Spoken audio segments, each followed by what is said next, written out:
Assalamualaikum semuanya. Semoga kalian semua dalam keadaan sehat dan dilancarkan rezekinya. Amin ya robbal alamin. Tak bosan-bosannya Baginda Raja ingin kembali menguji kecerdasan Abu Nawas. Kali ini ia diperintah untuk membunuh seekor keledai. Meskipun terkesan mudah, tapi ada syarat-syarat tertentu yang tidak boleh dilanggar. Syarat pertama, dia tidak boleh membunuhnya menggunakan benda apapun. Syarat yang kedua, apabila berhasil dilakukan, dia harus punya alasan bahwa dia tidak bersalah atas terbunuhnya keledai tersebut. Dan syarat-syarat ininya lah yang membuat Abu Nawas berpikir dua kali untuk menerima tantangan Baginda Raja. "Bagaimana Abu Nawas? Apakah kamu mampu?" tanya Baginda Raja. Abu Nawas hanya terdiam dan tak menjawab sepatah kata pun. "Kalau kau tak sanggup, bilang saja Abu Nawas. Nanti sebagai gantinya kau harus memandikan kuda-kuda istana selama sebulan, tapi tanpa bayaran sepeser pun," terang Baginda Raja. "Ini tidak adil, Paduka. Saya tidak melakukan kesalahan apapun, tapi kenapa mendapatkan hukuman seperti ini?" protes Abu Nawas. "Makanya kalau tidak mau dihukum, terima saja tantanganku," balas Baginda Raja. "Baiklah Paduka, tapi hadiah apa yang akan aku dapatkan bila aku berhasil melakukannya?" tanya Abu Nawas. "Hadiahnya uang 1000 dinar. Namun bila gagal, kau harus memandikan kuda-kuda istana menjadi 2 bulan. Bagaimana?" jawab Baginda Raja. Mendengar itu, Abu Nawas pun terkejut. Dalam hati ia berkata, "Ini sih sama saja bohong. Lepas dari kandang buaya, tapi masuk perangkap kandang singa." Akhirnya mau tak mau, Abu Nawas menerima tantangan tersebut. "Bagus. Apakah ada permintaan lain?" tanya Baginda Raja. Sejenak Abu Nawas terdiam. Tiba-tiba muncul ide konyol di benaknya. "Boleh saya bawa pulang keledainya?" pinta Abu Nawas. "Tentu saja boleh, tapi buat apa?" tanya Baginda Raja heran.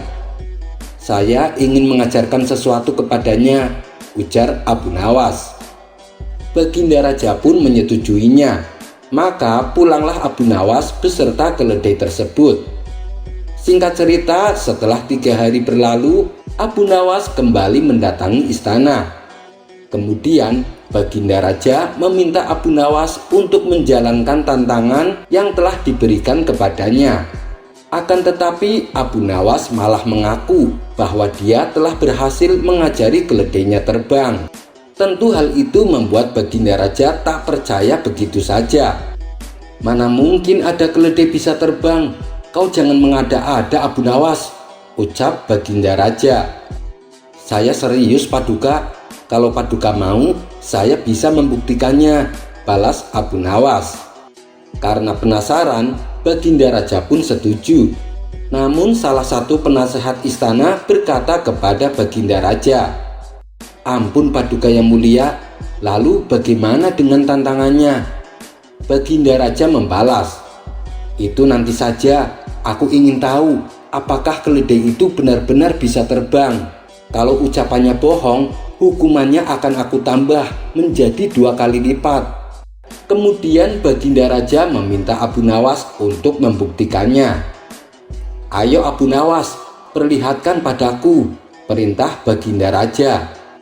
Maka naiklah Abu Nawas ke atas menara istana dengan membawa keledai tersebut. Ketika sudah berada di atas ketinggian, Abu Nawas berkata kepada si keledai, "Ayo, terbanglah," teriak Abu Nawas sambil mendorong keledainya. Keledai itu pun terpelanting jatuh ke bawah dan membentur tanah dengan sangat keras yang membuatnya mati seketika.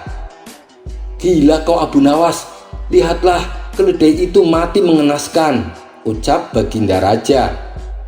Dengan entengnya Abu Nawas membalas, "Saya sendiri heran Paduka. Saya yakin dia terlalu semangat saat latihan terbang. Sayangnya dia lupa caranya mendarat.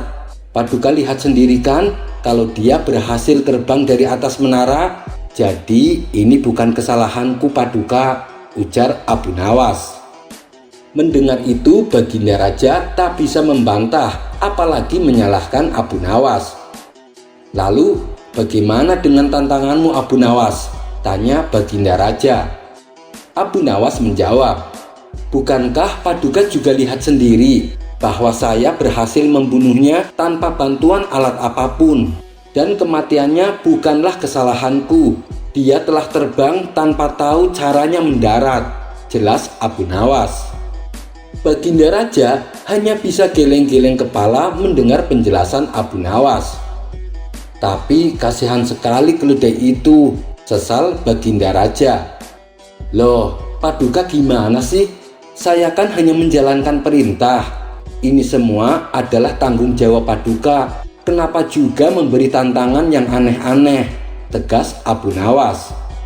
Sejak saat itu, Baginda Raja tak lagi berani memberi tantangan yang membahayakan. Dan sesuai kesepakatan, Abu Nawas menerima hadiah 1000 dinar. Kisah selanjutnya. Diceritakan ada seorang pemuda yang taat beribadah. Setiap malam ia tak pernah ketinggalan sholat tahajud. Bahkan dari pagi sampai sore ia habiskan waktunya hanya untuk beribadah di dalam masjid. Kabar tentang kealiman si pemuda pun tersebar sampai ke seluruh Baghdad.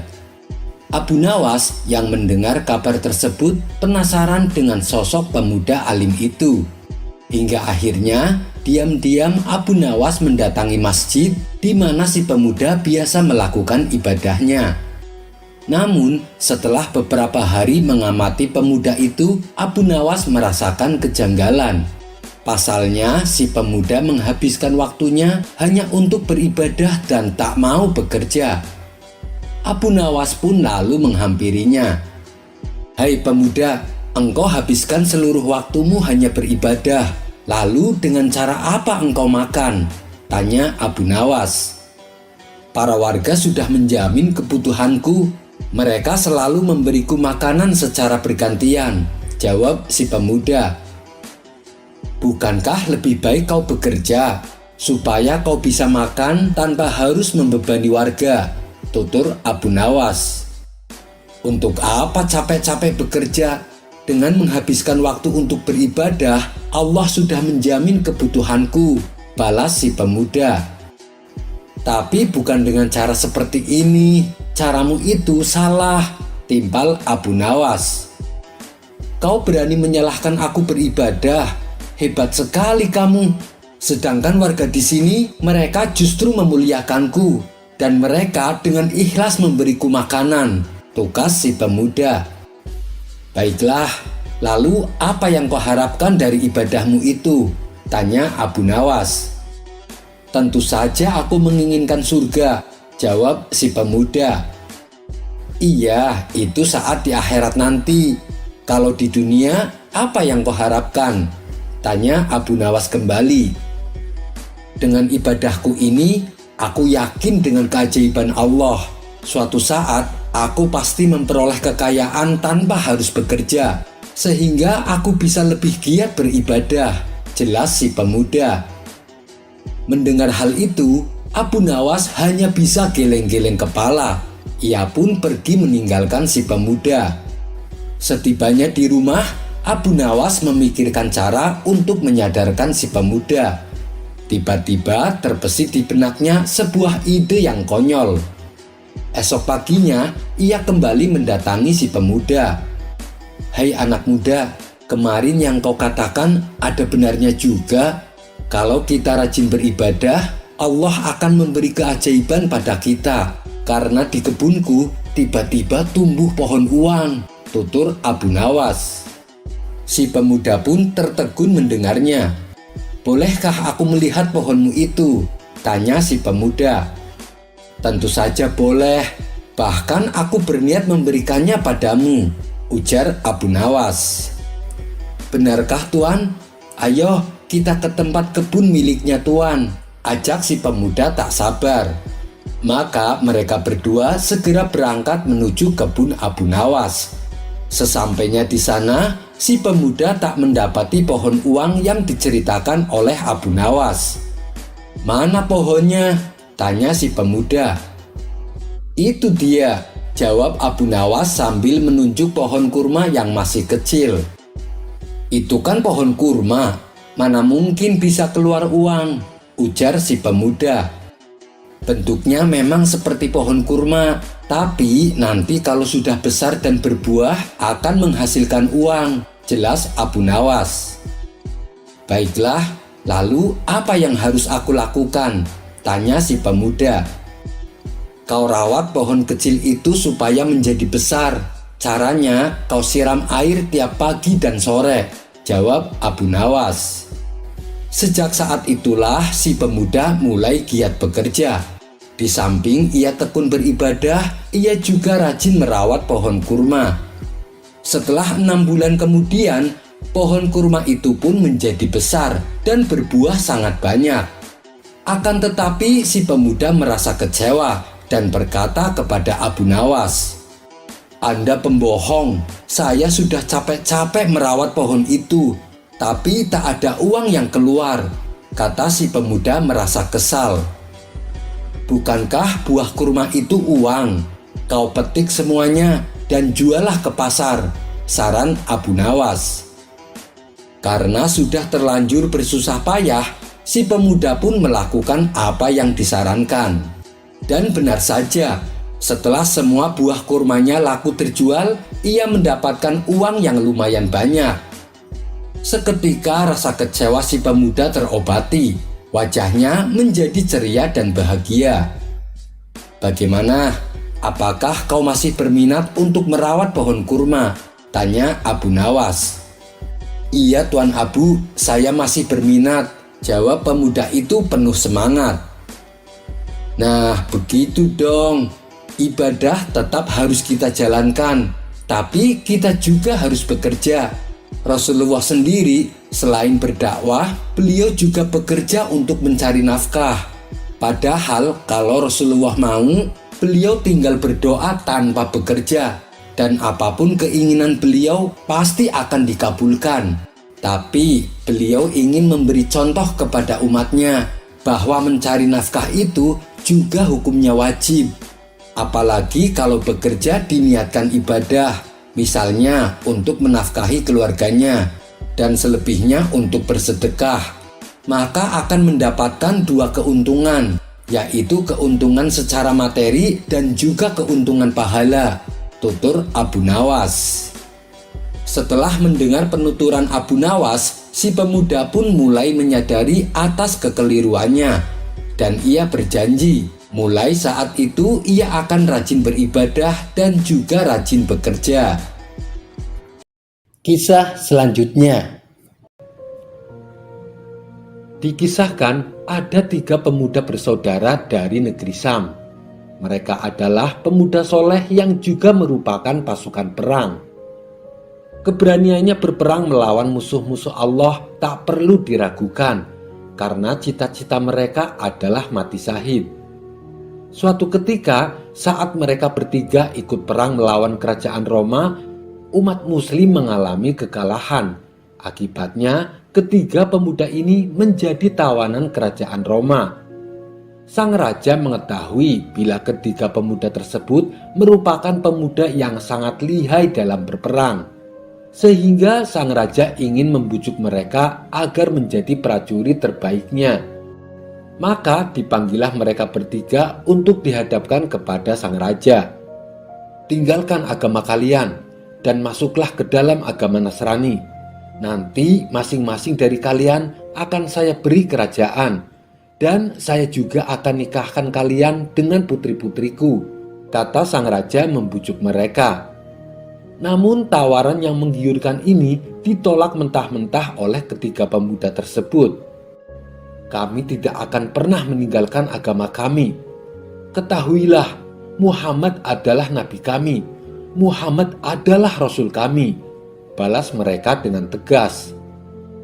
Mendengar hal itu, sang raja pun menjadi murka.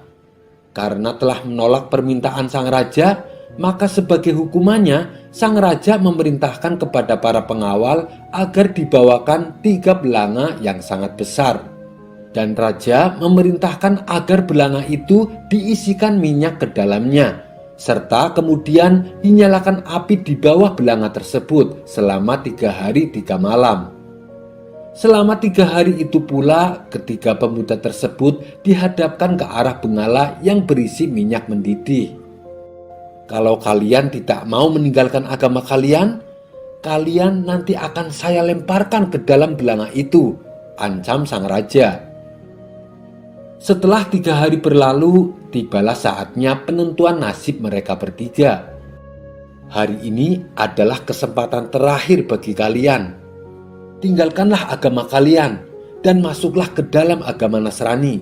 Bila kalian menolaknya, sekarang juga kalian akan dilemparkan ke dalam belanga itu, ucap sang raja mengancam. Belanga tersebut kini terlihat lebih menakutkan daripada 3 hari sebelumnya. Warna belanganya jadi memerah karena kobaran api, ditambah panasnya minyak yang semakin mendidih. Namun demikian, mereka bertiga tetap teguh beriman dan tidak mau memeluk agama Nasrani. Sang raja semakin murka karena tidak digubris permintaannya. Lalu salah satu dari mereka dilemparkan ke dalam belanga, yakni kakak yang paling tua di antara mereka. Kemudian menyusul pemuda berikutnya yang sedikit lebih muda dari yang pemuda pertama. Dengan seketika mereka berdua pun menghembuskan nafas terakhirnya. Kini tinggallah satu orang lelaki yang paling muda di antara ketiganya. Kamu lihat sendiri kan bagaimana nasib kedua saudaramu? Mereka mati mengenaskan. Kalau kamu tidak ingin mengalami nasib seperti kedua saudaramu, tinggalkan agamamu dan masuklah ke dalam agama Nasrani, perintah sang raja. Sepertinya ancaman sang raja tak sedikit pun membuat gentar pemuda terakhir ini. Bahkan dengan lantangnya si pemuda berkata, Allah Tuhanku dan Muhammad adalah nabiku. Usaha sang raja untuk menakut-nakuti pemuda tersebut hanya sia-sia belaka. Maka sang raja langsung memerintahkan para pengawal untuk melempar si pemuda ke dalam belanga. Namun tiba-tiba penasehat kerajaan mencegahnya. Wahai paduka yang mulia, saya punya cara lain supaya pemuda itu memeluk agama Nasrani. Dan saya yakin ia pasti akan meninggalkan agamanya, kata penasehat kerajaan. Apa yang membuatmu yakin kalau pemuda itu akan meninggalkan agamanya? Sedangkan aku telah mengancamnya dengan berbagai cara, tetapi tetap saja tidak berhasil, balas sang raja. Ketahuilah wahai paduka raja, orang Arab itu paling mudah tergoda dengan yang namanya wanita dibandingkan dengan hal yang lain. Dan di negeri Roma ini tidak ada wanita yang paling cantik selain anak perempuanku. Serahkanlah pemuda itu padaku, biar aku yang akan menyelesaikan masalah ini. Dia akan kuperkenalkan dengan anakku, pinta penasehat kerajaan. Sang raja menerima usulan penasehatnya, lalu ia pun menyerahkan pemuda itu kepadanya. Baiklah, saya beri waktu kamu selama 40 hari. Bila si pemuda masih belum memeluk agama Nasrani, maka dia harus dihukum mati, kata sang raja kepada penasehatnya. Singkat cerita, dibawalah pemuda tersebut ke rumah penasehat kerajaan. Sesampainya di rumah, penasehat kerajaan ini berkata kepada anak perempuannya, "Wahai anakku, rayu dan goda pemuda itu dengan segala cara, supaya dia meninggalkan agama Islam dan memeluk agama Nasrani." Mendapat tugas dari sang ayah, anak perempuan itu menjawab, "Baik wahai ayah, biar aku yang akan menyelesaikan semua tugas ini. Tinggalkan aku berdua dengan si pemuda di rumah ini." Kemudian sang penasehat kerajaan meninggalkan anak perempuannya yang paling cantik di negerinya hanya berduaan dengan pemuda tersebut di dalam kamar. Hari demi hari ia selalu menggoda si pemuda agar mau berbuat zina. Ia sengaja memperlihatkan tubuhnya yang molek dan terus mendekati si pemuda. Namun berkat perlindungan Allah, pemuda tersebut tidak tergoda sama sekali. Ia habiskan siangnya untuk berpuasa dan malamnya ia sibukkan untuk beribadah kepada Allah. Setelah 40 hari berlalu, datanglah sang penasehat kerajaan menemui anak perempuannya. "Bagaimana? Apakah pemuda itu menyetubuhimu?" tanya sang ayah.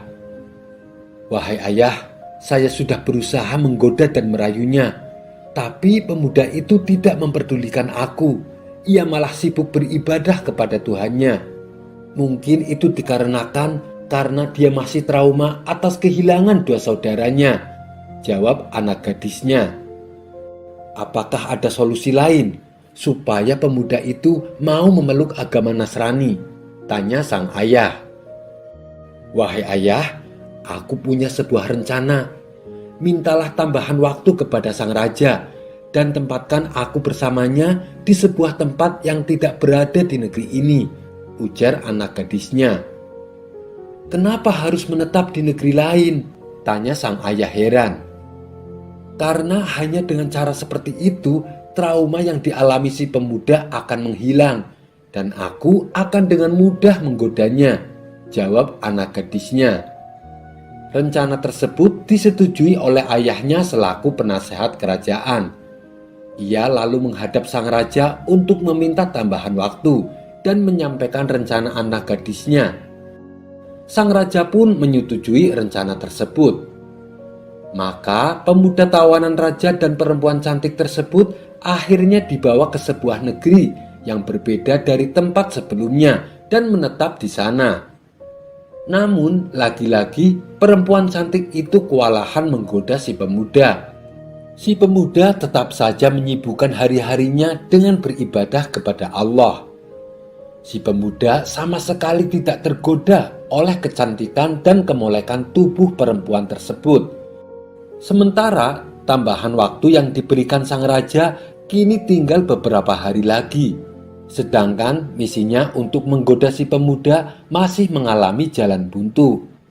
Hingga pada suatu malam, perempuan cantik itu bertanya kepada si pemuda, "Bagaimana mungkin kamu bisa tidak tergoda?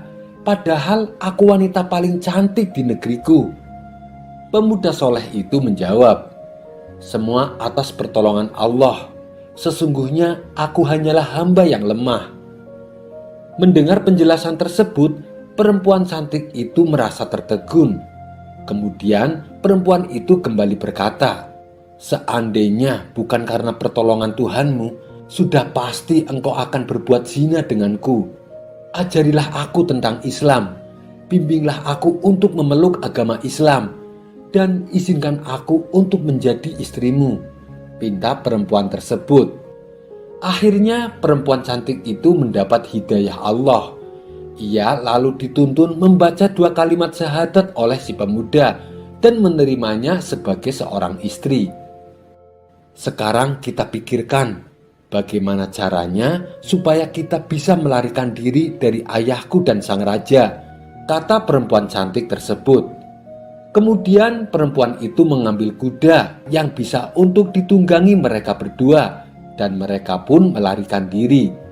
Tatkala malam hari, mereka melakukan perjalanan dan ketika siang hari mereka bersembunyi.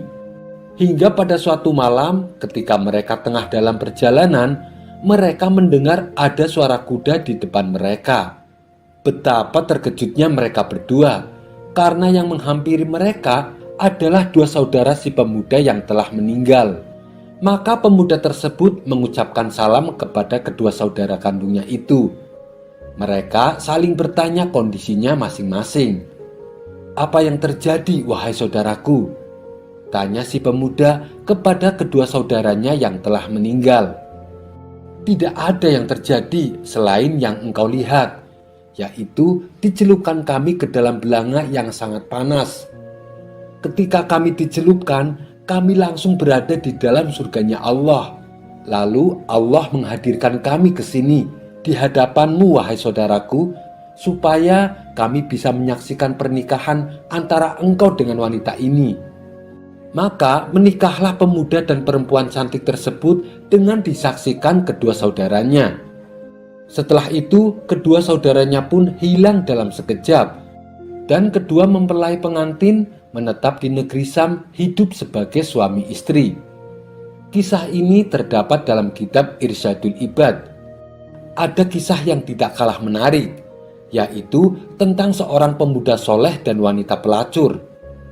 Diceritakan pada zaman Bani Israel, hiduplah seorang wanita cantik jelita. Tak hanya cantik, tapi wanita ini juga kaya raya.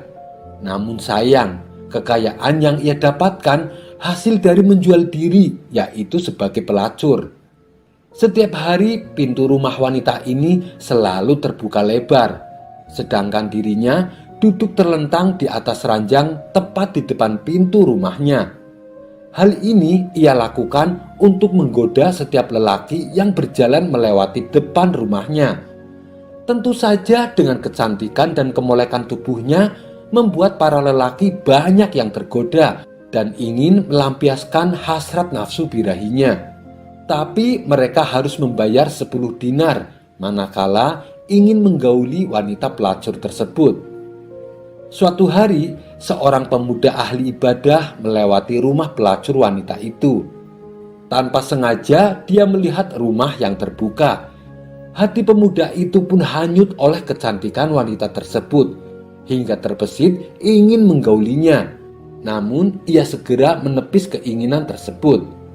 Entah kenapa, setibanya di rumah, pemuda itu terus terbayang-bayang oleh kecantikan wanita yang dijumpainya. Dia memohon kepada Allah untuk menghilangkan hasrat dan nafsu dalam dirinya. Namun, keinginan nafsunya tak kunjung hilang, bahkan semakin menjadi-jadi. Akalnya pun terkalahkan oleh keinginan nafsu yang semakin membakar hati. Untuk memenuhi hasrat nafsunya, pemuda itu akhirnya menjual kain tenun dan mengumpulkan uang sedikit demi sedikit. Setelah uangnya terkumpul 10 dinar, si pemuda berniat menemui wanita pelacur tersebut. Esok harinya, berangkatlah pemuda itu ke rumah si wanita. Setibanya di sana, ia menyerahkan uang 10 dinar dengan harapan bisa menggauli kemolekan tubuh wanita idamannya. Si pemuda lalu diajaknya masuk ke dalam kamar dan rebahan di atas ranjang. Di saat wanita itu mulai membuka pakaiannya, tiba-tiba si pemuda mendengar bisikan di hatinya. "Sesungguhnya Allah melihatku dalam keadaan buruk ini di atas ars. Sedangkan aku melakukan perkara haram, maka leburlah semua amal ibadahku." Seketika tubuh pemuda itu menjadi gemetar. Wajahnya mendadak berubah menjadi pucat. Melihat perubahan sikap pada diri sang pemuda, wanita pelacur itu pun heran dan bertanya, "Kamu kenapa? Apa yang terjadi denganmu?" Pemuda itu menjawab dengan terbata-bata, "Sesungguhnya aku takut kepada Allah. Izinkan aku keluar dari sini." Wanita pelacur itu bertambah heran mendengar alasannya. "Kamu sudah jauh-jauh datang ke sini. Lakukanlah sesuai tujuanmu semula," balas wanita cantik tersebut. "Tapi aku sungguh takut kepada Allah. Biarlah uang yang sudah kuberikan menjadi milikmu secara halal," ucap si pemuda semakin gemetaran. Karena merasa kasihan, wanita cantik itu tidak memaksanya. "Apakah kamu belum pernah melakukan ini?" tanya wanita cantik tersebut. "Saya belum pernah melakukannya sekalipun," jawab si pemuda. "Siapa namamu? Dan dari mana asalmu?" tanya wanita cantik itu kembali. Pemuda tersebut memberitahu nama dan tempat tinggalnya kepada wanita itu sebelum dia pergi meninggalkannya. Selepas pemuda itu pergi, wanita cantik itu termenung. "Celaka dan kerusakan pada diriku," kata wanita cantik itu dalam hati sembari meneteskan air matanya. Rupanya setelah peristiwa itu, wanita cantik tersebut terketuk hatinya. Ia mendapat hidayah Allah untuk meninggalkan profesi bejatnya sebagai pelacur. Perasaan takut kepada Allah pun semakin mendera dalam hatinya, sampai-sampai dia berkata kepada dirinya sendiri, pemuda itu telah melakukan awal perbuatan dosa, namun hatinya telah dimasuki oleh ketakutan pada Tuhannya. Sedangkan aku telah melakukan perbuatan dosa selama sekian tahun. Tuhan yang dia takuti adalah Tuhanku juga. Seharusnya ketakutanku lebih besar daripada ketakutan si pemuda. Saat itu pula wanita tersebut semakin sadar dan semakin takut kepada Allah. Suatu hari terbesit dalam hati wanita cantik itu ingin menemui pemuda yang membuatnya bertaubat. Sesungguhnya jika aku bisa menemui pemuda itu, mungkin dia bisa menikahiku dan aku ada di sisinya. Aku akan belajar darinya tentang perkara agamaku, dan dia bisa menjadi penolong bagiku untuk melakukan ibadah kepada Tuhanku, pikir wanita cantik tersebut. Esok harinya, wanita cantik itu pergi ke desa tempat pemuda itu menetap. Setelah menempuh perjalanan yang cukup jauh, sampailah ia di sebuah desa yang dituju. Wanita itu pun menanyakan tentang keberadaan dan tempat tinggal si pemuda kepada para penduduk desa. Mereka lalu mengantarkan wanita itu untuk menemui pemuda yang dicarinya. Sesampainya wanita itu di depan rumah si pemuda, penduduk desa memberitahu kepada si pemuda bahwa ada seorang wanita datang dari jauh mencarinya. Pemuda itu pun keluar dari dalam rumahnya untuk menemui wanita yang mencarinya. Si pemuda masih kebingungan dan tidak mengenalinya, sebab si wanita wajahnya tertutup cadar. Ketika cadarnya dibuka, barulah si pemuda teringat bahwa wanita yang mencarinya adalah yang dulunya seorang pelacur yang sempat membuat dirinya akan melakukan perbuatan maksiat.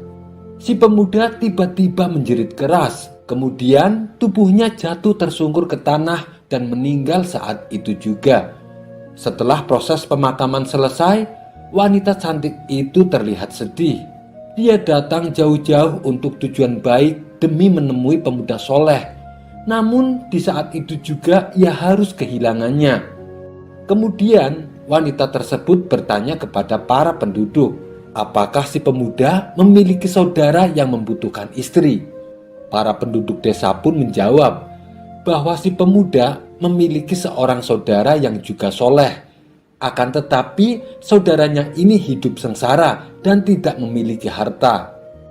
Tidak masalah, karena sesungguhnya aku memiliki harta yang cukup banyak, balas wanita tersebut. Pada akhirnya wanita cantik itu pun menikah dengan pria soleh yang miskin, yang merupakan saudara dari pemuda yang dicarinya. Dari pernikahannya inilah Allah Subhanahu wa Ta'ala mengaruniai 7 keturunan, yang mana 7 keturunan mereka menjadi nabi-nabi pada masa Bani Israel. Kisah ini terdapat dalam kitab Tanqihul Qaul karya Imam Nawawi Al-Bantani. Hikmah yang bisa kita ambil dalam kisah ini, dosa sebesar apapun, kalau kita bertobat dengan sungguh-sungguh, maka Allah akan memuliakan kita, baik di dunia maupun di akhirat kelak. Meskipun dulunya adalah seorang pelacur, apalagi hanya sebagai banci. Karena dalam suatu kisah yang lain, ada seorang banci yang ternyata jenazahnya dimuliakan oleh Allah. Kisah ini berawal ketika Syekh Abdul Wahab sedang berjalan menyusuri sebuah kampung. Tidak lama kemudian, tampaklah 4 orang yang sedang mengusung jenazah menuju sebuah pekuburan. Keempat orang tersebut terdiri dari 3 orang lelaki dan 1 perempuan. Syekh Abdul Wahab lalu menghampiri mereka dan meminta supaya perempuan tersebut tidak usah ikut mengusung, biar dia yang menggantikannya. Setibanya di pemakaman, Syekh Abdul Wahab ikut mensolati jenazah tersebut dan mengikuti acara prosesi pemakaman sampai selesai. Setelah acara prosesi pemakaman selesai, terbesit tanda tanya dalam benak Syekh Abdul Wahab. Ia pun lalu menanyakannya kepada wanita tersebut. Siapa jenazah itu? Mengapa hanya kalian berempat yang mengiringi pemakamannya? Apakah kalian tidak punya tetangga?" Wanita itu menjawab dengan nada sedih, "Dia adalah putraku. Sesungguhnya tetangga kami banyak, tapi tidak ada yang mau mengiringi jenazah anak saya." Mendengar itu, Syekh Abdul Wahab bertambah heran. "Kenapa demikian?" tanya Syekh Abdul Wahab. "Mereka menganggap hina dan jijik kepada anak saya hanya karena anak saya banci," jawab wanita tersebut. Karena merasa iba, Syekh Abdul Wahab lantas mengajak perempuan itu untuk mampir ke rumahnya. Dia suguhkan makanan dan memberikannya uang, pakaian, serta gandum. Lantas perempuan itu pun pamit pulang. Pada malam harinya, Syekh Abdul Wahab tidur dan bermimpi. Dalam mimpinya itu, dia didatangi oleh sosok putih, terang bercahaya laksana purnama. Sosok itu mengucapkan terima kasih kepada Syekh Abdul Wahab. Syekh Abdul Wahab pun tertegun, kemudian bertanya, "Siapa kamu?" Sosok itu menjawab, "Aku adalah ruh dari jenazah yang kau kuburkan tadi siang. Allah memuliakanku seperti ini karena manusia begitu meremehkan dan menghinaku di muka bumi." Kisah ini terdapat dalam kitab Ar-Risalah Al-Qushairiyah karya Imam Al-Qushairi. Dalam kisah ini menjadi ibroh bagi kita supaya jangan memandang hina kepada makhluk Allah, apalagi kepada manusia. Kisah selanjutnya, ada kisah menggelikan yang dialami Abu Nawas tentang wasiat seorang ibu kepada anaknya, di mana anak tersebut juga merupakan murid Abu Nawas. Dia bernama Ali, anaknya cerdas tapi juga polos. Kemampuannya dalam menangkap pelajaran terbilang jauh lebih cepat daripada murid-murid lainnya, apalagi bila mempelajari tentang hukum tata negara. Oleh karenanya, Abu Nawas punya perhatian lebih, sampai-sampai Abu Nawas menaruh harapan besar kepada Ali. Kelak dia harus jadi hakim untuk negeri ini. Pengetahuannya tentang hukum tata negara begitu cepat dia kuasai, pikir Abu Nawas. Kemudian supaya si anak menjadi pribadi yang alim dan jujur, Abu Nawas menanamkan ilmu agama kepadanya, agar kelak bila menjadi hakim adalah hakim yang bertakwa, tak bisa disogok, dan selalu memberikan keadilan kepada rakyat biasa. Suatu ketika saat Abu Nawas sedang mengajar, ia memberitahu kepada murid-muridnya betapa pentingnya menjadi orang yang bertakwa. "Wahai anak-anakku, bila besar nanti kalian ingin jadi pejabat, jadilah pejabat yang bertakwa, agar tidak tergoda untuk berbuat korupsi, tidak semena-mena kepada rakyat jelata. Dan bila kalian ingin jadi pedagang, jadilah pedagang yang bertakwa, agar kalian jadi pedagang yang jujur dan tidak merugikan pembeli. Karena dengan menjadi orang bertakwa, apapun profesi kalian, insya Allah akan jadi pribadi yang baik. Dan ketika kalian meninggal nanti dalam keadaan husnul khotimah dan jadi penghuni surga," tutur Abu Nawas. Seluruh muridnya dengan seksama mendengarkan petuah gurunya. Di saat itulah Abu Nawas mengajukan sebuah pertanyaan. "Siapa yang ingin jadi ahli surga? Acungkan tangannya." Sontak seluruh muridnya yang ada di majelis langsung mengacungkan tangan. Akan tetapi ada satu murid yang tidak melakukannya. Dia adalah Ali, anak didik Abu Nawas yang paling cerdas, di mana Abu Nawas punya perhatian lebih kepadanya. Karena heran dengan sikap Ali, Abu Nawas pun menghampirinya. "Wahai Ali, kenapa kau tidak mengacungkan tangan? Kau tidak ingin jadi penghuni surga?" tanya Abu Nawas. "Tidak, Guru," jawab Ali sambil menggelengkan kepalanya. "Lalu kau ingin jadi penghuni neraka?" tanya Abu Nawas kembali. "Itu juga tidak, Guru," jawab Ali sambil tetap menggelengkan kepalanya. "Terus apa maksudmu?" tanya Abu Nawas penasaran. "Karena saya ingin jadi hakim." Waktu ibu saya akan meninggal, beliau berwasiat kepadaku, "Wahai anakku, apapun yang terjadi, kamu harus menjadi hakim di negeri ini." Oleh sebab itulah, saya giat mempelajari tentang ilmu hukum tata negara, jawab Ali dengan polosnya. Mendengar alasan si Ali, Abu Nawas pun tertawa geli atas kepolosan anak didiknya. Kisah selanjutnya. Suatu hari, kota Baghdad digemparkan oleh kabar mengenai seseorang yang mengaku sakti. Di depan orang-orang, ia sesumbar bahwa dirinya bisa mengetahui peristiwa yang akan terjadi. Sontak hal ini membuat masyarakat penasaran. Lalu beberapa di antara mereka ada yang sengaja datang untuk minta diramal nasibnya.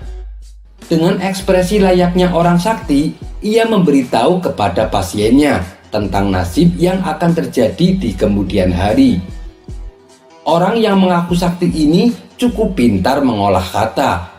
Sebab apabila ramalannya tidak sesuai kenyataan, ia beralasan karena si pasien telah melanggar aturan, sehingga nasib baiknya tidak kunjung datang. Anehnya, ada saja orang yang percaya dengan bualan si peramal palsu. Walhasil, rumahnya kini banyak didatangi pasien yang ingin diramal masa depannya. Hal ini membuat Abu Nawas resah. Ia ingin sekali memberi pelajaran kepada si peramal palsu. Setelah berpikir lama, akhirnya Abu Nawas menemukan ide untuk mengerjai orang yang mengaku sakti itu. Esok harinya, Abu Nawas mendatangi rumah si peramal palsu dengan membawa tongkat di tangannya. "Ada apa, wahai anakku? Apa yang kau keluhkan?" tanya si peramal palsu dengan nada sok berwibawa. "Aku cuma mau tanya, apa benar Anda bisa meramal masa depan?" tanya Abu Nawas. "Tepat sekali, kamu datang ke tempat yang benar," jawab orang tersebut. "Oh begitu, selain meramal masa depan orang, apakah Anda juga bisa meramal nasib Anda di masa mendatang?" tanya Abu Nawas kembali. "Tentu saja bisa, wahai anakku. Aku bisa tahu apa yang akan terjadi padaku," balas si peramal. Setelah mendengar pengakuan orang tersebut, tiba-tiba Abu Nawas memukulkan tongkatnya tepat mengenai kepala si peramal.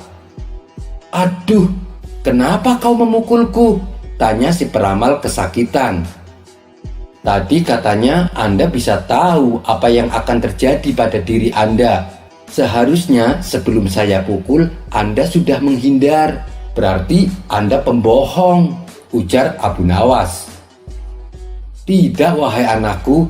Sebenarnya saya sudah tahu. Bahkan sebelum kamu datang ke sini," kata si peramal berpura-pura. "Tapi kenapa Anda tadi tidak mengelak waktu saya pukul?" tanya Abu Nawas. "Itu saya sengaja membiarkannya," jawab orang tersebut. "Baiklah, sekarang coba tebak apa yang akan menimpamu lagi?" tanya Abu Nawas sambil mengangkat tongkatnya. Si peramal buru-buru menjauh dari Abu Nawas. "Kamu pasti akan memukulku," jawab si peramal. "Anda salah," balas Abu Nawas. Bersamaan dengan itu, Abu Nawas menghancurkan barang-barang yang digunakan sebagai sarana perdukunan. Ruangan tersebut seketika berantakan. Banyak barang-barang pecah akibat pukulan tongkat Abu Nawas. Tak terima dengan perilaku Abu Nawas, orang tersebut lalu mengadukannya kepada Tuan Hakim. Singkat cerita, Abu Nawas dan si peramal palsu diundang ke ruang pengadilan. Di depan Tuan Hakim, si peramal menuntut supaya Abu Nawas dihukum berat sebab ia telah memukul dirinya dan membuat onar di rumahnya. "Hai Abu Nawas, apa alasanmu sampai kamu tega memukul dia? Dan kenapa engkau menghancurkan barang-barangnya?" tanya Tuan Hakim kepada Abu Nawas. "Begini Tuan Hakim, awalnya saya tanya ke dia, apakah dia bisa tahu nasib yang akan terjadi padanya. Dia kan ngakunya peramal. Dan dia bilang katanya tahu. Tapi saat aku pukul dia pakai tongkat, dia tidak menghindar. Tuan Hakim pasti menghindarkan apabila tahu ada orang yang akan memukul Tuan. Jadi yang salah siapa? Dia yang pembohong atau aku yang memukul? Dan saat aku hancurkan barang-barangnya, ternyata dia juga tidak tahu, Tuan Hakim. Kalau dia tahu, pasti sebelum saya datang, dia sudah mengamankan barang-barangnya ditaruh di dalam kamar. Katanya bisa meramal masa depan, sedangkan masa depan dirinya saja tidak tahu. Berarti dia adalah pembohong, Tuan Hakim, kata Abu Nawas menjelaskan. Ada benarnya apa yang dikatakan Abu Nawas. Kalau kamu memang mengaku peramal, harusnya kamu tahu apa yang akan terjadi padamu, ucap Tuan Hakim kepada si peramal palsu. Akhirnya Abu Nawas pun dibebaskan dari tuntutan hukuman. Sementara orang yang mengaku sakti itu menjadi kapok. Ia tidak berani membuka praktek ramalannya. Kisah selanjutnya. Pada pertemuan kali ini, saya akan menceritakan sebuah tokoh yang tak kalah lucunya dari Abu Nawas. Dia adalah Nasruddin Hoja. Suatu hari, Nasruddin sedang duduk-duduk santai di beranda rumah bersama sang istri tercinta. Tak lama, ia baru teringat bahwa keledainya ternyata belum diberi makan. Nasruddin lalu menoleh ke arah istrinya dan berkata, "Berdirilah dan berilah makan keledai." Karena sang istri sudah capek seharian mengerjakan pekerjaan rumah, ia pun menolaknya. "Kamu saja yang berdiri dan berilah makan keledai," balas sang istri. Nasruddin yang tengah malas tetap bersikukuh tidak mau memberi makan keledainya. Karena tak ada yang mau mengalah, pertengkaran dan adu mulut akhirnya terjadi. Setelah lelah bertengkar, dibuatlah kesepakatan. Siapa yang pertama berbicara harus memberi makan keledai tersebut. Nasruddin pun memilih duduk di pojok ruangan. Hingga beberapa jam berlalu, ia masih juga tak ada suara darinya. Nasruddin betul-betul tak bergerak maupun berbicara. Melihat kelakuan suaminya ini, istrinya pun menjadi marah dan meninggalkan Nasruddin. Sang istri pergi ke rumah tetangganya dan menceritakan kelakuan suaminya. "Suamimu kan memang keras kepala, lebih baik kamu saja yang mengalah," kata tetangganya menasehati. Setelah waktu menjelang malam, sang istri memilih untuk tidak pulang. Ia membiarkan Nasruddin seorang diri di rumah. Tidak berapa lama, ada seorang pencuri yang akan masuk ke rumah Nasruddin. Ketika masuk, rumah Nasruddin sangat sepi, tak ada suara, yang membuat si pencuri yakin bahwa tidak ada siapapun di rumah itu. Namun sang pencuri sempat terkejut karena waktu melihat ke arah pojok ruangan, ada sosok Nasruddin yang duduk terdiam sambil terus melotot ke arah si pencuri. Si pencuri pun menjadi ketakutan. Ia langsung bersimpuh di depan Nasruddin untuk memohon ampun. Tapi Nasruddin tak memberi reaksi apapun. Ia tetap duduk terdiam dengan mata melotot. Melihat hal itu, si pencuri merasakan ada keanehan pada diri Nasruddin. Si pencuri lalu menepuk-nepuk bahu Nasruddin. Namun ia masih tetap terdiam dan tak bergerak. Jangan-jangan orang ini menderita kelumpuhan dan bisu, pikir si pencuri. Si pencuri pun melanjutkan aksinya. Ia segera mengumpulkan barang-barang berharga yang ada di rumah Nasruddin.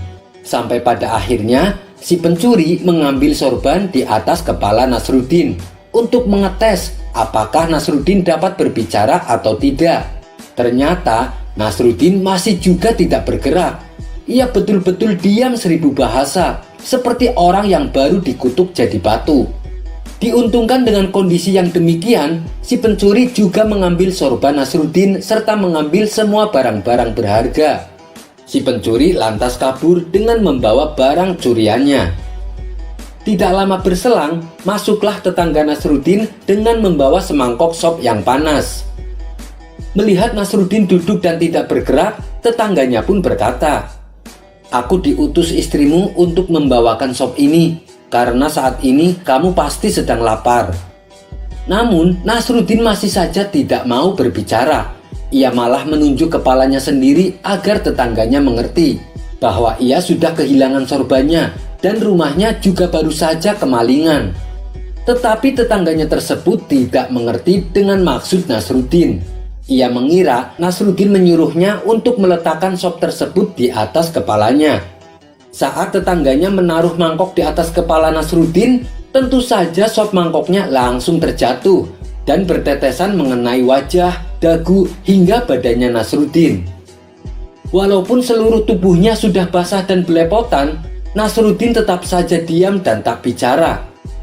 Melihat tingkah Nasruddin yang aneh, tetangganya itu langsung pulang untuk memberitahukan kepada istrinya. "Suamimu aneh sekali, dia diam saja, padahal tubuhnya kesiram sop panas, dan isi rumahnya juga kosong semua. Sepertinya habis kemalingan," kata si tetangga kepada istri Nasruddin. Mendengar hal itu, istri Nasruddin pun segera bergegas pulang ke rumah. Setibanya di sana, sang istri sangat terkejut sebab isi rumahnya jadi kosong melompong, hanya tersisa meja dan kursi. "Kenapa rumah kita bisa kemalingan? Apa yang sebenarnya terjadi?" tanya sang istri penuh emosi. Alih-alih menjelaskan apa yang terjadi, Nasruddin malah berkata dengan santainya, "Pergilah dan beri makan keledai. Kamu sudah kalah karena berbicara terlebih dahulu. Jangan keras kepala dan turuti perintah suamimu." Mendengar itu, sang istri pun bertambah emosi. Ia langsung melemparkan sandal ke arah Nasruddin. Kisah selanjutnya. Dikisahkan, Abu Jahil yang terkenal pelit bertamu ke rumah Abu Nawas. Ia lalu mengungkapkan maksud kedatangannya. Ia ingin meminjam uang sebesar 100 dinar. Tentu saja Abu Nawas kaget mendengarnya. "Dari mana aku punya uang sebanyak itu?" ucap Abu Nawas. "Ayolah, aku yakin kamu pasti ada. Pinjamilah barang sebulan," pinta Abu Jahil merengek. Awalnya, Abu Nawas enggan mengabulkan permintaan Abu Jahil. Tapi karena didesak terus-menerus, Abu Nawas tak kuasa menolak. "Tapi janji ya, hanya sebulan," kata Abu Nawas mewanti-wanti. "Iya, saya janji Abu Nawas, bulan depan kebun saya panen, pasti akan saya kembalikan," balas Abu Jahil. Singkat cerita, setelah sebulan lamanya, Abu Jahil tak kunjung mengembalikan uang. Padahal saat itu, kebun milik Abu Jahil hasil panennya banyak dan melimpah. Payah Abu Jahil, dia tidak menepati janjinya, batin Abu Nawas. Karena sedang sangat membutuhkan uang, Abu Nawas terpaksa mendatangi rumah Abu Jahil untuk menagih hutangnya. "Mana janjimu Abu Jahil? Katanya dalam sebulan kamu akan mengembalikan uangnya," ucap Abu Nawas. Abu Jahil pun menjawab bahwa dirinya belum bisa membayar hutang. Dia beralasan uang hasil panen kebunnya sudah habis untuk mengobati saudaranya yang sedang sakit. "Jangan khawatir Abu Nawas, bulan depan pasti akan saya bayar," ujar Abu Jahil. Abu Nawas tentu sangat kecewa. Ia pun akhirnya pulang tanpa membawa uang. Beberapa hari kemudian, Abu Nawas mendengar kabar bahwa Abu Jahil sering mengajak kawan-kawannya untuk berpesta pora di rumahnya. Mendengar hal itu, Abu Nawas pun menjadi emosi. "Kurang ajar, katanya uangnya sudah habis, tapi malah sering bikin pesta," gerutu Abu Nawas. Untuk menagihnya kembali itu tidak mungkin. Abu Jahil pasti tidak akan membayar hutangnya dengan beribu macam alasan. Akhirnya terbesit di benak Abu Nawas suatu ide untuk mengerjai Abu Jahil. Esok harinya, pergilah Abu Nawas menemui sahabatnya yang ada di kampung seberang. Ia pun mulai mengatur siasat dan meminta bantuan sahabatnya itu. Setelah siasatnya sudah diatur dengan matang, maka Abu Nawas segera mendatangi rumah Abu Jahil. "Kenapa kemari Abu Nawas? Kan sudah kubilang mengembalikan uangnya bulan depan," kata Abu Jahil. "Kamu jangan salah paham Abu Jahil. Aku kesini bukan mau menagih hutang, Tapi aku ingin mengajakmu menemui orang pintar, balas Abu Nawas. Menemui orang pintar? Untuk apa? Tanya Abu Jahil penasaran. Begini Abu Jahil, di kampung seberang katanya ada dukun pesugihan yang bisa membuat kita jadi kaya. Aku ingin mencobanya ke sana, jawab Abu Nawas. Benarkah? Baiklah Abu Nawas, aku ikut. Aku juga pengen kaya, sahut Abu Jahil kegirangan. Singkat cerita, sampailah Abu Nawas dan Abu Jahil di rumah seorang dukun pesugihan. Setelah keduanya dipersilahkan masuk, dukun tersebut bertanya, "Ada keperluan apa kalian kemari?" Abu Nawas lalu mengungkapkan keinginannya bahwa dia ingin kaya tanpa harus bekerja. "Oh, itu gampang, tapi ada syaratnya," ujar dukun tersebut. "Apa itu syaratnya?" tanya Abu Nawas. "Syaratnya harus ada tumbal, tapi jangan khawatir, tumbalnya tidak harus dari keluarga. Orang lain juga bisa dijadikan tumbal. Tapi orang lain tersebut adalah orang yang ada kaitannya dengan hartamu," jawab sang dukun. "Maksudnya bagaimana? Saya belum paham," tanya Abu Nawas kembali. "Ya misalnya orang yang punya hutang sama kamu, maka orang tersebut bisa dijadikan tumbal, meskipun dia bukan anggota keluargamu," jawab sang dukun. "Kalau orangnya tidak mau bagaimana?" tanya Abu Nawas. "Kamu tidak perlu minta izin. Orang tersebut nanti akan jadi tumbal tanpa ia sadari, dan ia akan mati mengenaskan," kata sang dukun menjelaskan. "Oh, begitu. Baiklah, saya setuju," balas Abu Nawas sambil melirik ke arah Abu Jahil. Abu Jahil yang merasakan gelagat dirinya akan dijadikan tumbal seketika langsung gemetaran. Kemudian Abu Nawas diajari mantra oleh sang dukun sebagai ritual saat tengah malam. Sepulangnya dari rumah sang dukun, di tengah perjalanan Abu Nawas berkata, "Abu Jahil, hutangmu yang 100 dinar tidak usah kamu kembalikan, saya ikhlas." Mendengar itu Abu Jahil langsung ketakutan. "Jangan Abu Nawas, aku akan mengembalikan uangnya sekarang juga. Nanti setelah kita sampai di rumah, aku akan langsung mengembalikannya," sahut Abu Jahil ketakutan. "Bukannya kemarin kamu bilang uangmu sudah habis," goda Abu Nawas. "Uangku masih banyak Abu Nawas, aku kemarin bohong sama kamu," ucap Abu Jahil. Akhirnya hari itu juga Abu Jahil langsung mengembalikan uang yang ia pinjam. Usut punya usut, ternyata dukun yang didatangi Abu Nawas dan Abu Jahil adalah sahabatnya Abu Nawas. Abu Nawas dan sahabatnya sengaja mengatur siasat tersebut supaya Abu Jahil segera melunasi hutangnya. Kisah selanjutnya. Dikisahkan, ada seorang ketua perampok yang terkenal sadis dan kejam. Ia mempunyai puluhan anak buah yang juga tak kalah sadisnya. Mereka melakukan aksinya di tengah gurun pasir yang gersang jauh dari pemukiman penduduk. Bagi siapa saja yang melewati daerah kekuasaannya, maka akan bernasib sial, terutama rombongan kabilah yang membawa barang dagangan. Apabila ada yang berani menolak atau melawan saat dirampok, gerombolan perampok tersebut tak segan-segan untuk membunuhnya. Suatu ketika, Tuan Hamid berencana pergi ke negeri seberang untuk membawakan pesanan sebuah perhiasan emas.